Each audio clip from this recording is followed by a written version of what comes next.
The following is a production of DallasCowboys.com and the Dallas Cowboys Football Club. How about them Cowboys? Yeah! Go Cowboys! This is Media Mash, a roundtable of Cowboys insiders dropping wisdom and offering sizzling takes on the current state of your Dallas Cowboys. Now, your host, Newy Scruggs.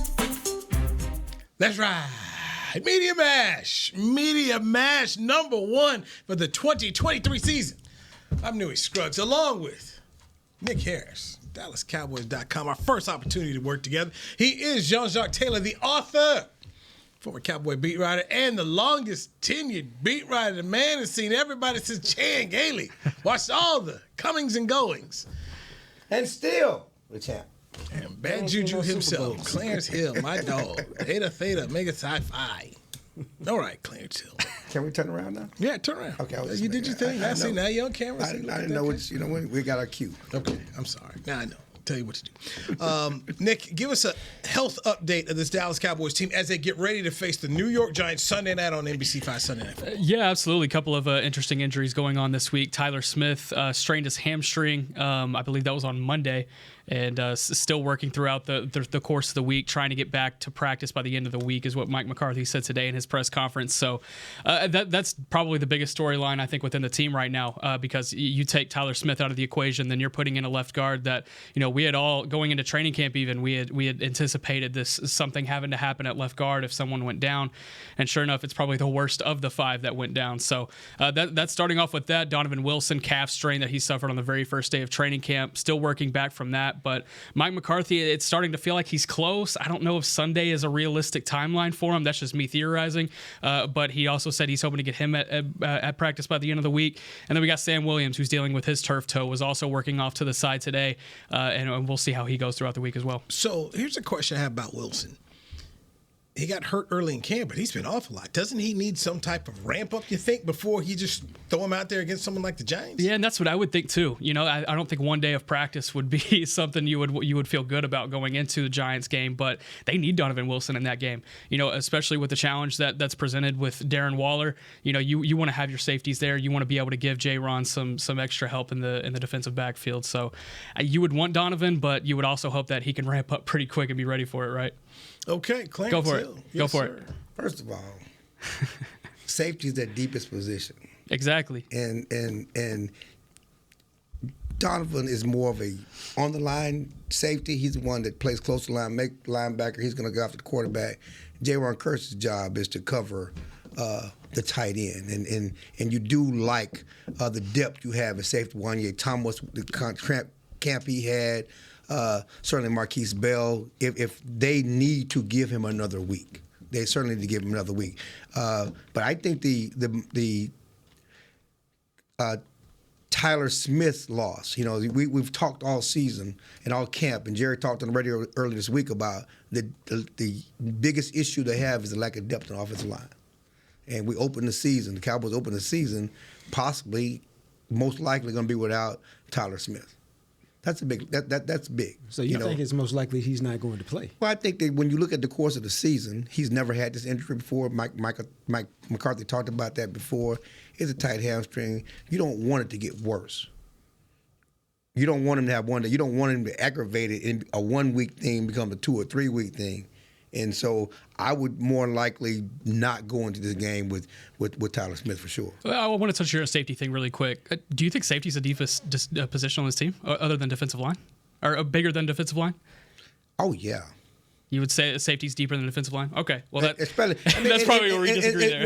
Nick, you got to challenge him. Well, first of all, defensive line is different because there's ends and there's tackles. I would say edge rushers. I would not say they're deep inside. Okay. Yeah. Okay. So defensive line is different. Yeah. First of all, are you including Micah Parsons as edge rusher? I am. Yes. He's I am. not a linebacker. 1,000%. I want to make sure what we're doing is the edge rusher and linebacker. He lined up off the edge 80% of the snaps last year. For this argument, it's the edge rusher certainly, but. It's 6 and 1.5 doesn't know 1A and 1B, however you want to do it, but they are deep as safety. One reason why they're able to keep 6 safeties and just 3 linebackers. Of course, it's 2 linebackers because we include Micah Parsons in. No, absolutely not. But would you feel more comfortable about a Donovan Wilson who hasn't really ramped up yet, or a young guy that hasn't really had that experience playing against divisional opponent. Same thing with Sunday Tyler night. Smith. We're talking about week 1. Yeah. We're talking about week 1. And again, it's Donovan's job is not to cover Waller. That's Jaron Kearse's job. And so you have other guys that can do some of the things that Donovan can do. And again, it's a long haul. Yep. We're talking about 17 weeks. We're talking about the big goal of winning the Super Bowl. You can't win the Super Bowl in the season opener. And so you're going to side on caution and most likely sit Donovan and Tyler Smith. They should. Yep.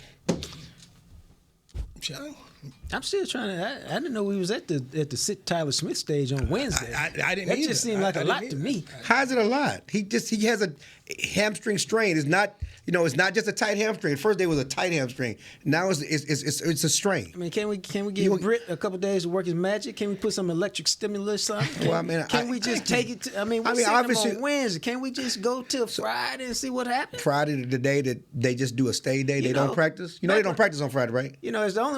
As the only beat writer who covered the Super Bowl winning Cowboys team back in the day. Oh my God. I covered Jimmy's last team. See, that's why.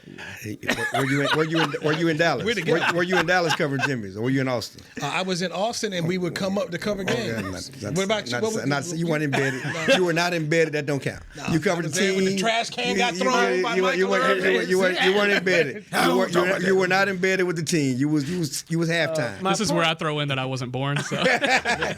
My point is, and even with Bill Parcells, you never have to make a decision till you make a decision. It sounds like my friend Chill has made a decision. No, and I'm just saying, my decision is informed. My decision is informed because I've talked to some people. I didn't say it wasn't informed. I've talked to some people. I just said, and I wouldn't care if I was talking to Mike McCarthy. I'd be like, can we just can we just see how it goes? We can assume or we can think that, okay, what's the action if he can't play?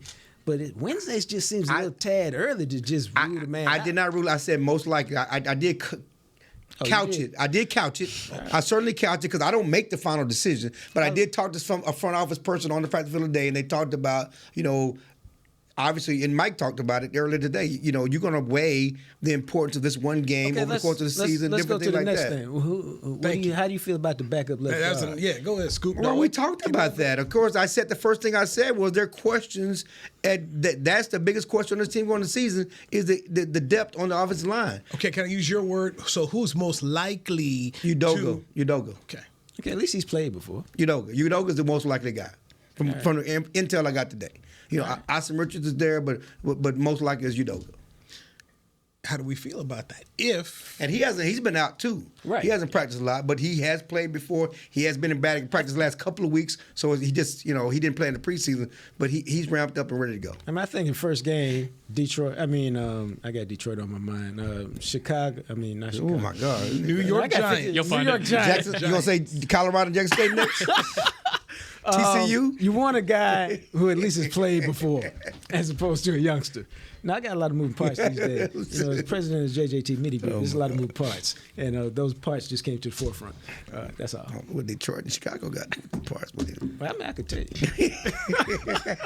But he'd have to kill you. He'd have to tell you, but you got to kill you. But anyway, so anyway, just from my understanding, it will most likely be if he can't go, and obviously that's going to be a big decision. Yes, you want Britt Brown, but again, you're weighing. If he has a hamstring this week, is not going to be completely healthy Sunday. You may get him ready to go, but do you want a chance straining to making a 1 week injury, 2 or 3 week injury? That's what you have to weigh. I feel for that, man. That's what you have to weigh. My whole point was at least you got a veteran who has played there and who you don't think would be intimidated by being in New York, and at least can just do the things you need him to do so that your offense can function. I'm told 50% chance of rain for Sunday, according to NBC5 Chief Meteorologist Rick Mitchell. Oh, that's good for you. Nice plug. So there is when you talk about hamstring strain, you don't want to do that with that weather, right? If it's wet out there, it's just something. It's just something else. One more thing to consider. I'm not dismissing. I wasn't dismissing either. I just said we're just having a little early in the week. Right. I think regardless, it's going to be tough against that defensive front, especially in that interior with Dexter Lawrence, Leonard Williams. Whether it's Tyler Smith working on a bad hamstring or Chuma Edoga trying to just hold his own, it's going to be tough, especially with a new offensive system and they're working in a bunch of different protections. That's going to be a big spotlight. So one of the things that is being talked about by the New York, New Jersey media, it's the fact the Cowboys have won 4 straight and 11 of the last 12 contests.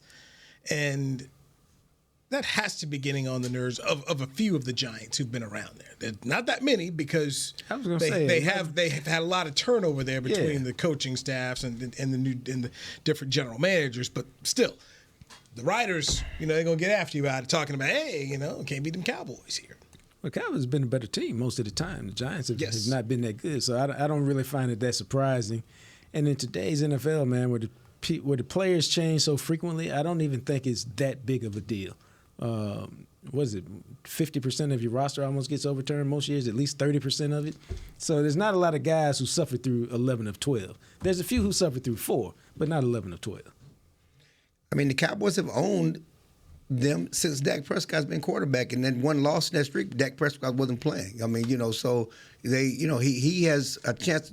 I think a chance to tie Roger Staubach as the longest streak in this series as a starting quarterback. What's going to be different this year? I mean, they can talk about it, they can use it as motivation. Is that going to change on paper with his supposedly the better team in the Cowboys and Dak's success against them? I mean, we'll see. Obviously, you have to do it. Mike McCarthy talked about it. The last year and the history had nothing to do with this year's game, but you certainly like the Cowboys' chances. Everything is set up here for them to break that streak if you're looking at it from the Giants' perspective. You're on your home field, on prime time. You have a young team that's really starting to come up and not really be on the bubble anymore. They've won a playoff game last year. They're starting to find their stride. And possibility that the starting left guard is not going to be there. So everything's working into their favor. I would assume from the Giants' media perspective, it's like, okay, go ahead and take this one for once. But we'll see. I still feel really strongly about the Cowboys' chances on Sunday night. Yeah, I think this new offensive system is going to get off to a hot start, and we'll see how it rolls from there. I don't think it's complicated. You take Dak Prescott or you take Daniel Jones. Take Dak Prescott most weeks. Yeah, and as you talk about the Cowboys possibly not having Tyler Smith, have we seen that Giants offensive line and the way the Cowboys have owned them? They were gave up the most pressures of anybody last year, and the Cowboys know how to get after quarterback. So I still take the Cowboy defensive line against their offensive line and the Cowboys offensive line over their defensive line. Piggybacking off what you said, the Giants are going to have a rookie center in this football game. So, look, this is why we love it. It's Wednesday. It is install day. Sunday's coming right around the corner. We actually do have a football game tomorrow. Kansas City taking on Detroit. Man, that's on NBC. I'm excited. Football is here. We're going to take our first break. When we come back, some news that's happened in the National Football League that affects the Cowboys' best player. We'll dive into it on the Media Mash with Clarence Hill, Fort Worth Star-Telegram, author Jacques Taylor, former Cowboy beat writer, and Nick Harris of DallasCowboys.com. Newy Scruggs. I'm Dak Prescott, quarterback of the Dallas Cowboys. And they snap it to Prescott, who looks right. It's not there. He escapes left. He'll run for a first down. Just like football, when it comes to crypto, it's important to have a team you can trust. With blockchain.com, I know I'm in good hands. Since 2011, they've been trusted by millions around the world to buy, sell, and trade cryptocurrency. Prescott's going to run this himself. Run it up the middle, and he scores. Whether you're new to crypto or an active trader, they've got you covered. What are you waiting for? Get started at blockchain.com. Hi, I'm Danny McCray, Dallas Cowboys alumni player here with Smoothie King. And Smoothie King wants to ask you, what's that sound?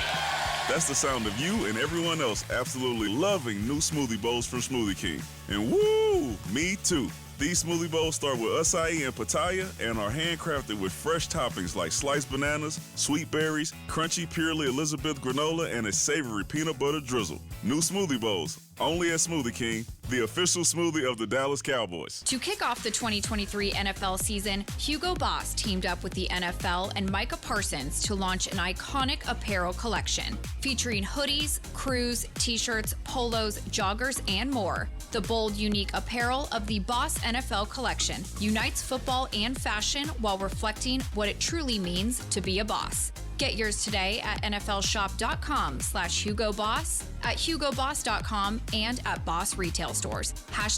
#Be your own boss. We got big personalities. We got big hair, big belt buckles. We got fans all across this big state and enemies in every other one. We even got a big star on the 50-yard line. Smirnoff knows football is a we thing, an experience that is best enjoyed together.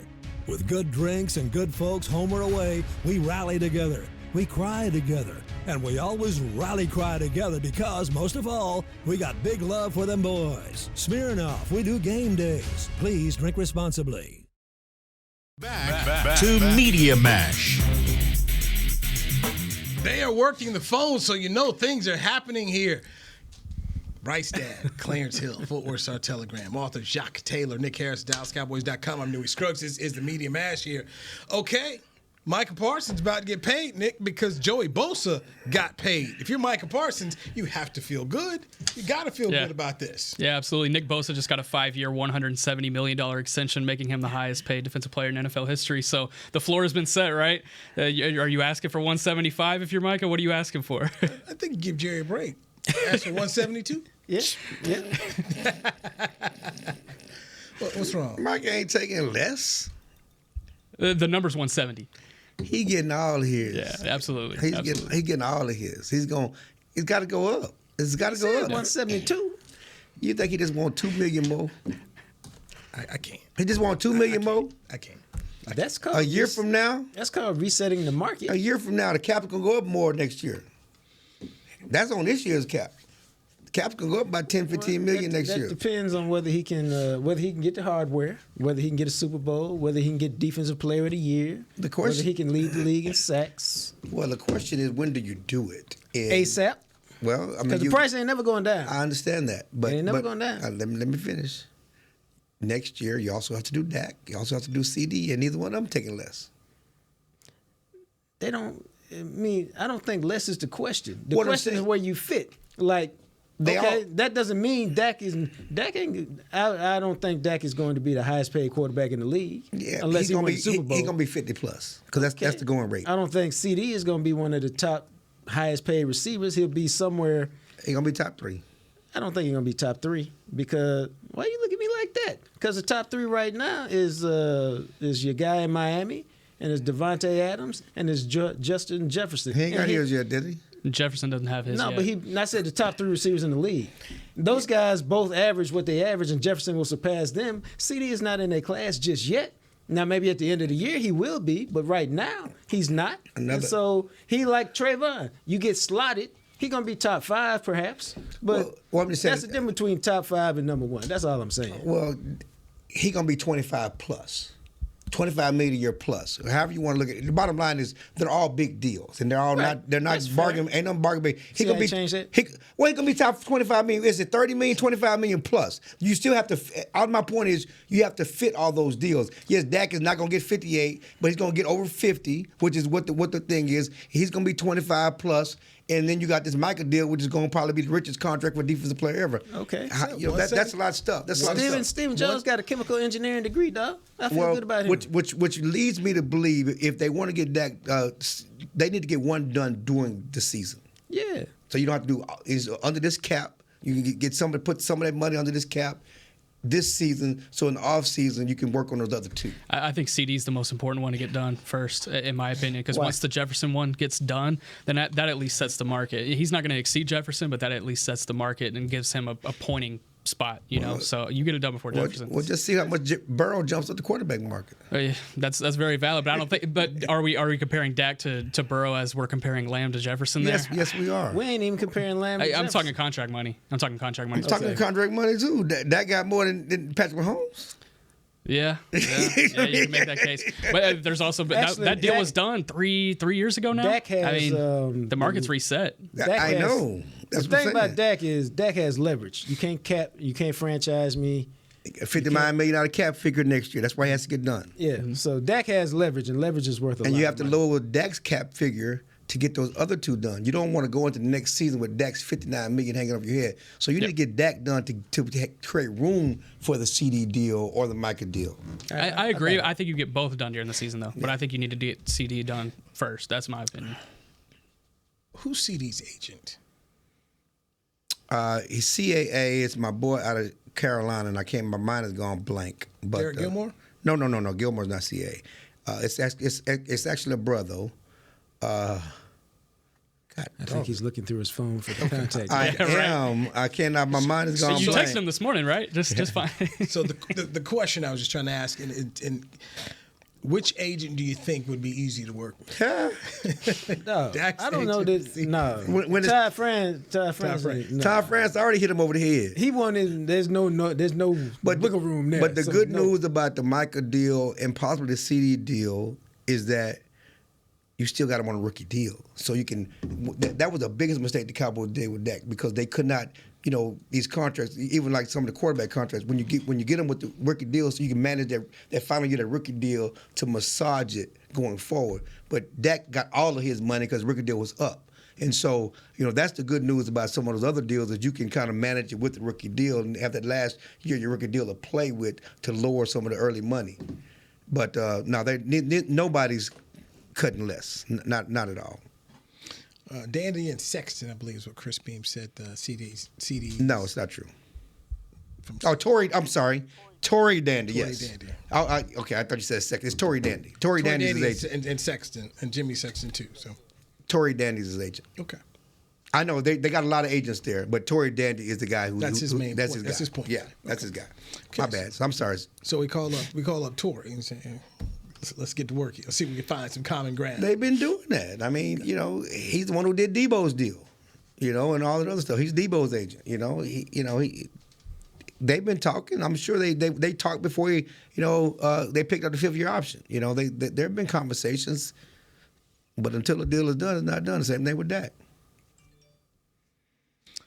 So we got 3 names here that Jerry's going to have to take care of.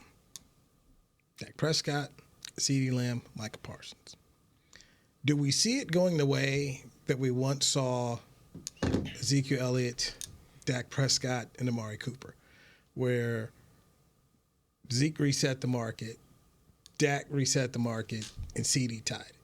Well, I think that Jerry pays his guys. As much grief as he gets, with Zach Martin, his top guys get all of their money. They don't, he don't, I think Tyron Smith got a BS deal a long time ago, and they kind of got him in the room and made him take less. I made Travis Frederick may take less, but most of the time, these guys who have big-time agents, they get all their money, and Jerry pays. It may take a while to get there. Okay. You going back to Dez Bryant, but, it may take a while, even, with the Zeke. But at the end of the day, just like with Zach Martin, he going to cave and pay his guys.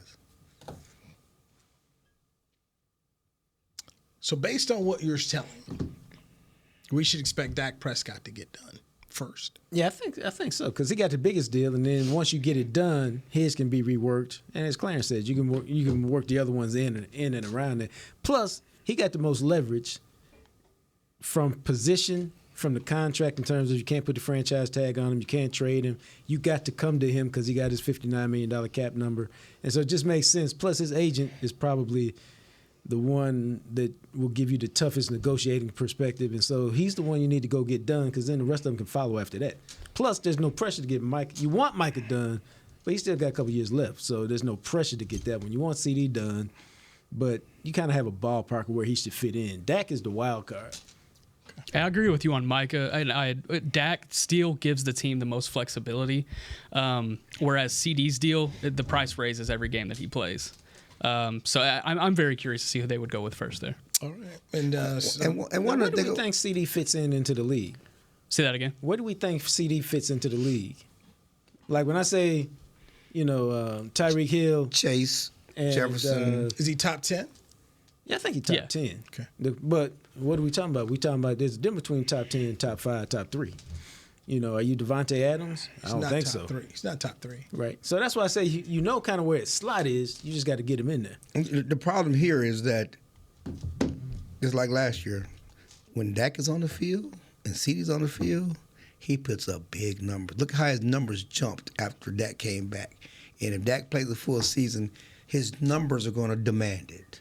Even in the Texas Coast offense? Definitely, because definitely Texas Coast. His numbers are going to demand. He get another 100 catches, another 1,100 yards. 1,100 yards is not special in today's NFL. 100 catches, 3. I mean, I'm 100 just saying. catches, 1,100 yards is not special in today's NFL. He's coming off 1,600. Okay, I was just throwing a number. Yeah. Okay, 100 catches, 1,600 yards. He gonna demand top 5 money, top 3 money for sure.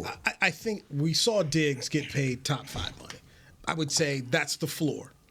If you're the agent for CeeDee Lamb, the floor is my guy's got to walk away top 5, average, minimum. Yeah, we agree with that. Yeah, no doubt. I mean, I think he's top 5 as it is because you talk about Devontae Adams, they're older. We're talking about the young guys coming up who's going to get the money, and you're talking about the Jefferson. You're talking about Chase. Certainly, Tyreek Hill just got paid, but after that, CD is that guy who's going to be in that conversation. All right, Giants game coming up here. Who's one player on this team you are looking at to say, I want to see what this person brings game 1? Nick. Let's start with goodness. That's a good one. Just one Stephon guy. Gilmore. Okay. Stephon Gilmore. I'm very curious to see what he can bring to the other boundary. How much that will help the defensive line. I think it's going to be a trickle down effect throughout the entire defense. So I'm very curious to see how he does. John. I want to see Stephon Gilmore. For real, because I know what Trayvon can do. And I know Stephon is a little older, but he's a little mature. I just want to see his impact on the overall scheme and how and if he can raise his tandem and his defense to help them get to the highest level. And I say that because if you look at last year, it was always like, well, Trayvon is cool, so let's kind of go over here to this other corner, whether it's Anthony Brown or whether it's somebody else, and see if we can make some hay. Well, now, in our minds, you can't really do that. And so I want to see Gilmore do his thing. Chill. I'm just going to do the Stephen A., the undisputed, and go with the low-hanging fruit. It's got to be Dak Prescott. After everything that's been said about him, talked about him in the offseason, what he's had to go through, hear, listen, Trey Lance coming in, going to take his job, all this other stuff. Let's go. Sunday Night Football, everybody's been watching Dak Prescott, scrutinizing everything he does, every play he makes. Yes, he's had a great career in owning the Giants. He's a continue owning the Giants. He's the guy everybody's going to be talking about Sunday night. I agree with you, but I'll just go different since you already said it. How about Brandon Cooks? Yeah, I was thinking about him, and also I was thinking about the running back. Tony Pollard? I think about the connection that we saw at camp. And you're like, okay, you're like, man, this could be good. And we know the track record of Brandon Cooks being able to get 1,000 yards from any and everybody. Whether the quarterback was Hall of Famer Drew Brees or just regular old Joe Schmo, this dude's going to find a way to get $1,000, get his $1,000. So it's just 1,000 yards. I'm really looking forward to seeing what he could do because I just believe if Cooks is out there getting his, at some point in time, your safety, you're going to have to go double him, which means you can be leaving CeeDee Lamb and you could be leaving Michael Gallup one-on-one. You could have Tony Pollard out in space. I mean, I just think that the possibilities are good, man. Yeah, that's why you want Dak surrounded by weapons, because Dak, to me, is not a guy who wins on arm talent alone, even though he can make all the throws. But when you put him with weapons, he plays well. When you take him away, for whatever reason, he doesn't play nearly as well. It ain't all that complicated. Well, and he had horrible weapons last year. Agreed. And he actually played pretty well for most of the season. I mean, we get caught up with the interceptions, but, I mean, the Cowboys averaged 28 points a game with Dak Prescott as a quarterback, and they've done it the last 3 years, and the offense was efficient in making plays. But yeah, it's all. But Cooks is going to make a difference. I can't emphasize enough how bad that receiving core last year was, how much more talented they are this year with Brandon Cooks, certainly with the healthy Michael Gallup, with the Jalen Tolbert that's taking the next level. It just looks night and day. I saw it in training camp last year. I talked about on this show, no touchdowns in training camp. None. I mean, it was few. We talked about it with CeeDee and the maybes. I don't care. Some people's hollering about Dennis Houston and everything else. It was nothing. Okay, this guy didn't even make the team this year. He was starting game 1 last year. That tells you all you need to know about this game. Somebody was on Twitter last night. They were watching the Giants coverage and how they were covering the Cowboys, and there was no respect for Noah Brown and the receivers outside of Lamb in that game. And there's no way they can play the same coverage against this team with Brandon Cooks. I think the really big difference, too, with Brandon Cooks being back on, or just having another weapon back on this team, is last year the offense felt very boom or bust at times. You either went out and scored 40 against Minnesota, or you were dropping an egg against, name whoever. So I think Brandon Cooks brings, Brandon Cooks brings back that consistency. It brings back, the extra weapon to be able to open things up and not be able to just rely on a couple of weapons or rely on, CeeDee Lamb if the running game's not working. So consistency is going to be the biggest thing. It's interesting that you guys brought up Brandon Cooks and you brought up both of y'all brought up Stephon Gilmore. What those two veterans have added is in the locker room, professionalism, teaching, certainly the talent speaks for itself. The upgrade of Stephon Gilmore from Anthony Brown and whatever they had at cornerback is you can't even say enough about that. But Trevon Diggs finally has somebody he can look up to and learn from. I'd been asking for this last year when I wanted Von Miller. Bring somebody in here with a ring who other people can look to. Gilmore obviously helps. Cooks has played in the Super Bowl too, and unfortunately lost both of them. I've been saying that for a number of years. I believe that's what they need. Go back to the Cowboys when they finally got over the hump with Jimmy. They bring in a Charles Haley who had 2 Super Bowl rings. Hey guys, this is how it's getting done. This is what you need to do. So I agree with this mentality all day long. Yes, Mike McCarthy has won as a Super Bowl as a head coach, but it's different when you've got guys in the room. And I've had conversations with Rodney Harrison, who I've gotten to know through the years over at NBC Sports, and it makes a difference when you have a guy that can, like Rodney, you talk about how he and Teddy Bruschi were the food police. Oh, dudes. They saw a young guy coming in here, McDonald's. Oh, McDonald's again, huh? Really? They would be on these guys. And already you've seen where Gilmore's talked to Diggs about how he eats, right? How are you eating? And oh, by the way, where did Gilmore play? Played New England. So that's stuff that matters in a place like that. No, that's great, and that's the type of leadership you want, man. I was talking to Hankins today, Jonathan Hankins, a little bit about that in terms of helping Mozzie and teaching him some subtleties of the game and how to take care of his body as he get into the season. And all of those are great, man, especially, you hear a lot about, especially when it comes to quarterbacks, guys don't want to, it's not that you're mentoring somebody, you're teaching them to take your job. You're just being a good teammate. Like, we want to win this year. Here's a way, if you can do this and this, I've done it, I've had success with it, you can do it, it'll help us win. Because we all know, man, when you win, there's plenty enough credit to go around. Everybody's getting paid when you win, especially in Dallas. So share the love, share the information. It can only make your team better. All right, resilience was the motto, slogan, theme for the Cowboys last year. There is a new one. We will dive into it next and get everyone's thoughts on it right here on the Media Mash on DallasCowboys.com radio.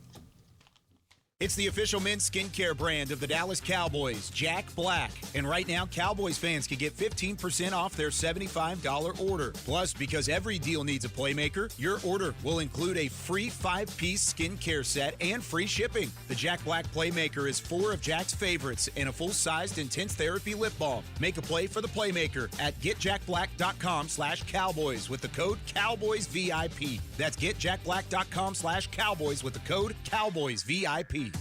I'm Dak Prescott, quarterback of the Dallas Cowboys. And they snap it to Prescott, who looks right. It's not there. He escapes left. He'll run for a first down. Just like football, when it comes to crypto, it's important to have a team you can trust.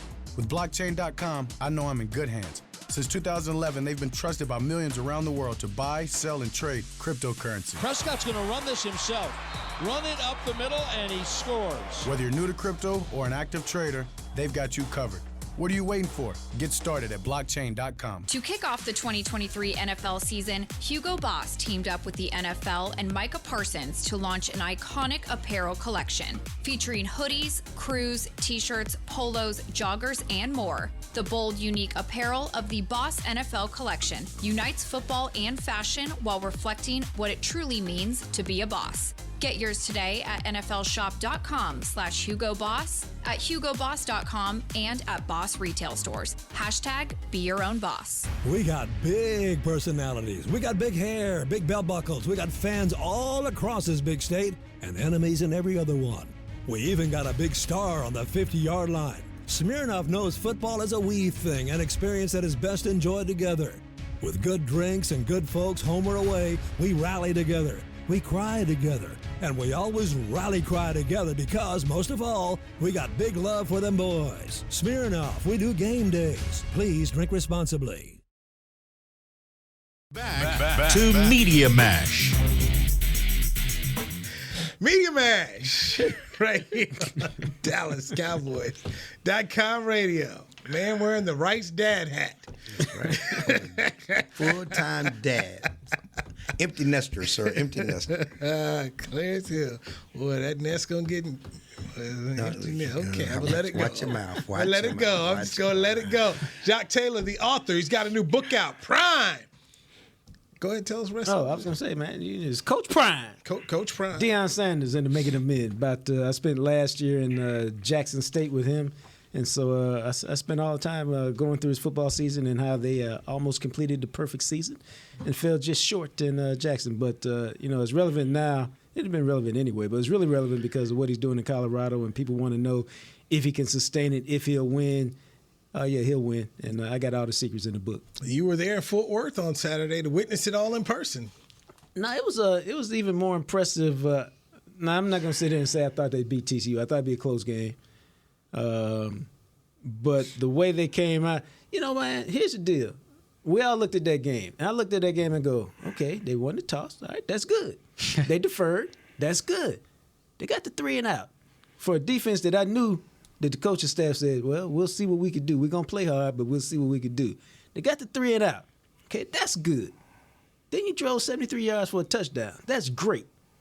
Then you get the red zone interception. I'm like, okay, see, that's right now. This how upsets happen. Just like this. Just like that. That's how they happen. Wasn't no upset. They're 20-point underdogs. That was an upset. It was an upset. It was an upset. So, upset in Vegas, but not upset on the field, baby. They was the better team. Yeah, I agree. They were the better team. Okay. They were not? Thanks. You're being quiet. Nick, I'm trying. You went. So we start the show, come back. I go to you, Clarence. I go to that's Nick's turn. Now you just jumping in on Nick. Nick got things to say. Go ahead. I was really impressed by Colorado overall. I mean, we had kind of known the talent of Shedeur Sanders and Travis Hunter going in, but it was the guys like Dylan Edwards coming out of the backfield getting 4 touchdowns. That's not talked about enough. And Van Wells at center being able to kind of hold up and keep some respect in the trenches. Because I think, at least for me going into the game, I was like, hey, Colorado's got these great skill guys. They had a couple other receivers that were doing really well as well, aside from Travis Hunter. But it's going to be the trenches. That's going to be a really tough struggle for them. And Van Wells right up there in the center, man. He's from Houston, C.E. King High School down in Houston. He did his thing, man. So really excited to see them throughout the year. Colorado going back to the Big 12, one of the keys is the pipeline they used to have to Houston. We remember Andre Gerard when he was there. They used to have it. I mean, they had it. They had a pipeline to Houston, and when they went to the Pac-12, that kind of dried up. I just remembered Friday they had a press conference out there where they brought in Commissioner Brett Yormark of the Big 12, and they brought in Colorado's president, and they brought AD Rick George there. And there were all kind of fans around Fort Worth. I mean, they came out to support Deion. They bought in. And then to see 2 television stations from Denver come down. That's in today's media climate, you usually don't get the TV stations to travel like that in a pro sports town. Right. They came down for the game. And I'm like, man, they've all bought, and the folks, the people. You have to buy in because of the excitement that he brings and the charisma that he has. And he's really a good coach with a terrific staff. And, they play a certain way. And Deion, man, he's always worth your time if you're a news organization because he's always going to give you something. If they win, he's going to give you what you got the other day. And even when they lose, he's still going to give you something. And so it's worth your time and investment to be there because Deion's a really smart guy. He also understands who was there and who was not there.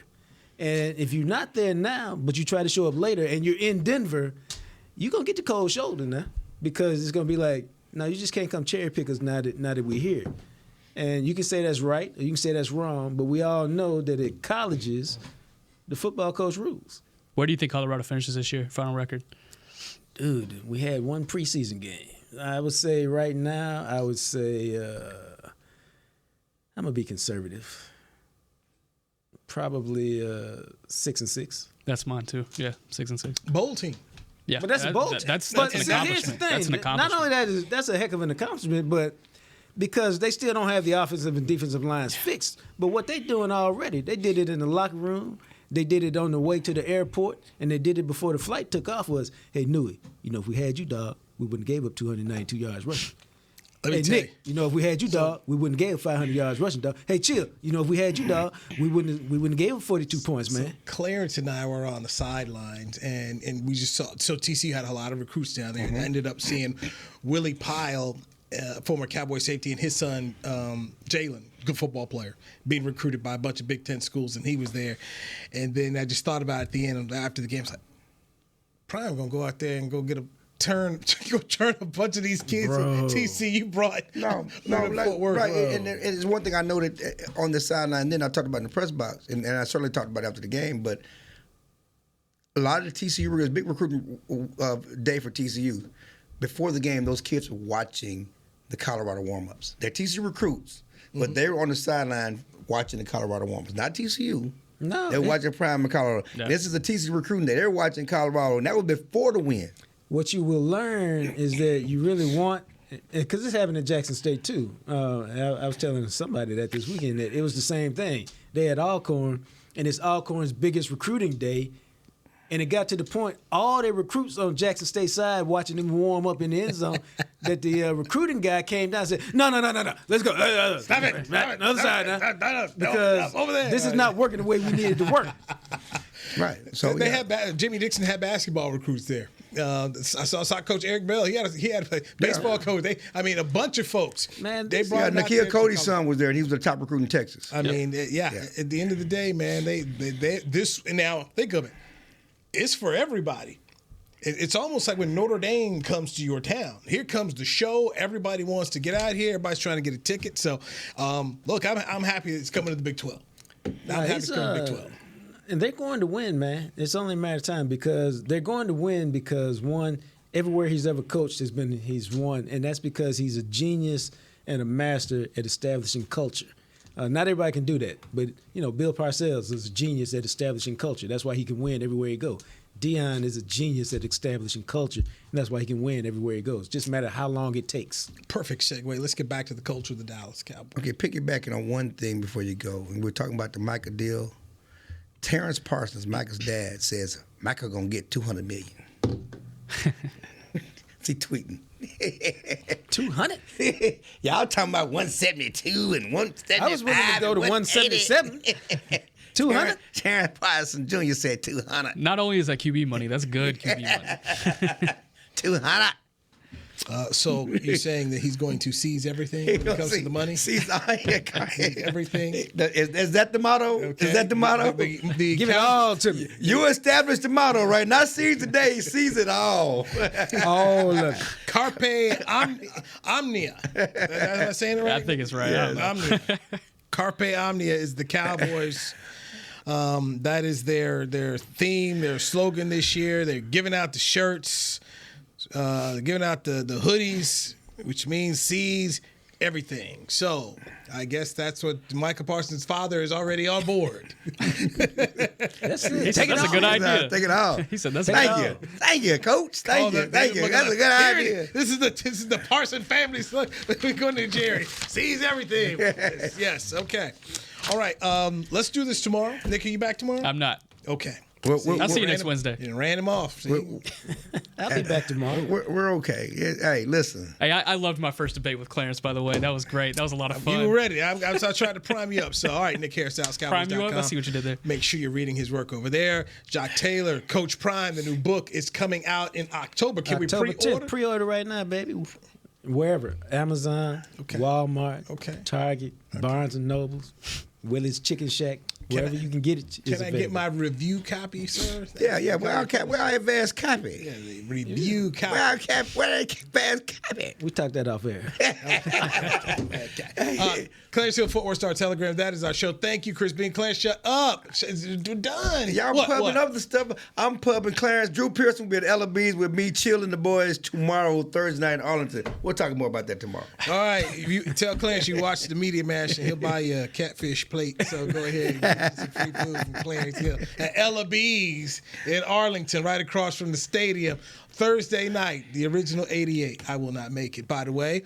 Thursday night is when football is going on. So NBC. We game watching, baby. We game watching. Got TVs, going to be smoking cigars on the patio, a DJ. Yes, this is what the enjoy yourself. Empty nester is going to get after it on Thursday night.